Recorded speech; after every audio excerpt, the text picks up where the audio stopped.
Okay, so today we're going to talk about inclusion and exclusion, and this is a fairly short and fairly obvious little subsection of Chapter 7. We've gotten our way out of the horrible material, and here we have some easier material to digest. So you made it through the most difficult portion of the class if you've gotten this far.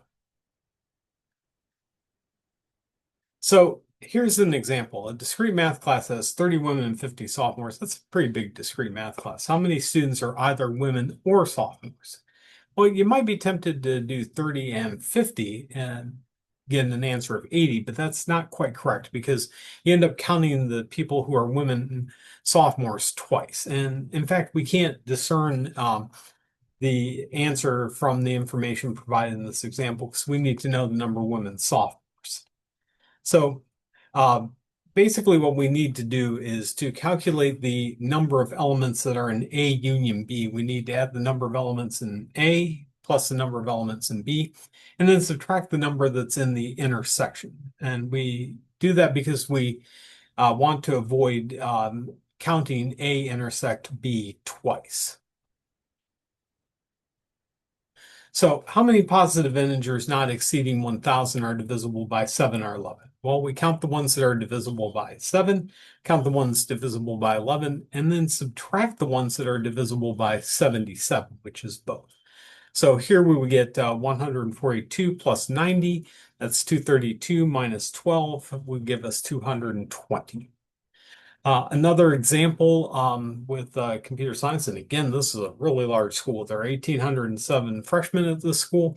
453 are taking a course in computer science, 567 are taking a course in math, and 299 are taking courses in both CS and mathematics. How many are not taking a course in either computer science or mathematics? Well, it's the number of students that are taking computer science, number taking mathematics, minus the ones that are taking both, because we counted those twice in the previous two. So 453 plus 567 minus 299, that should give us 721. So how many aren't taking anything? Well, the number who aren't taking anything is the number of freshmen minus those 721 who are taking either computer science, mathematics, or both. And so that would be 1807 minus 721, which would be 1086.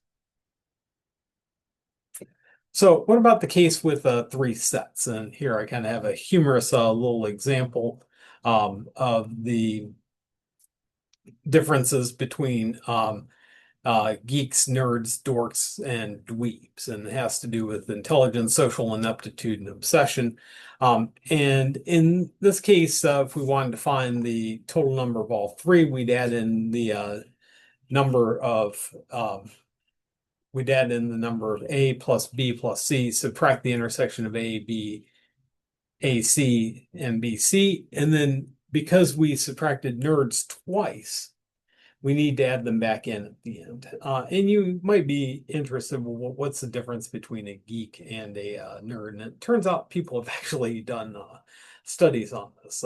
Even though, they're very similar in common usage, they're definitely different.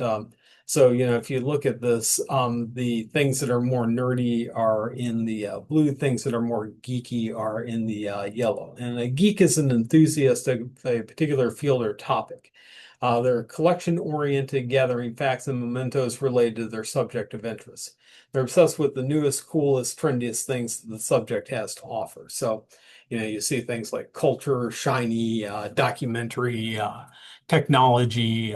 For some reason, Unix is geeky. I don't know how much you can collect from Unix, but there you go. Star Wars, Avengers, those are definitely geeky, whereas nerd is a studious individual, again, of a particular topic or field. They're achievement oriented and focus their efforts on acquiring knowledge and skills over the trivia and memorabilia. So Jeopardy, Harvard, biology, salary, um, teacher, GPA, semester, cellist, I think, ends up being the most nerdy and least geeky of all of them. Neuroscience, for some reason, Gauss falls into the nerdy category. So kind of interesting little diagram there. Back to our inclusion and exclusion.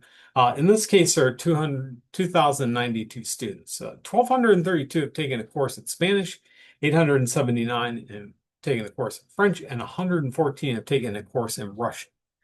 103 have done both Spanish and French, 23 have done Spanish and Russian, and 14 have taken courses in both French and Russian. How many of these students have taken courses in all three? Well, we add in the Spanish speakers, the French, and the Russian, then subtract out the combinations of two, and then add back in the combination of three.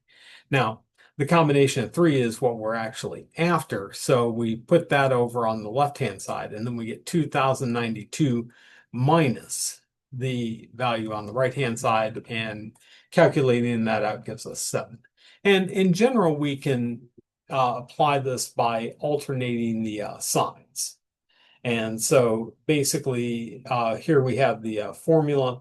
It's minus 1 to the n plus 1 of the intersection of a sub n when we as to whether we add or subtract them. And if you're interested, there's a fairly straightforward proof of this on page 504 of the text.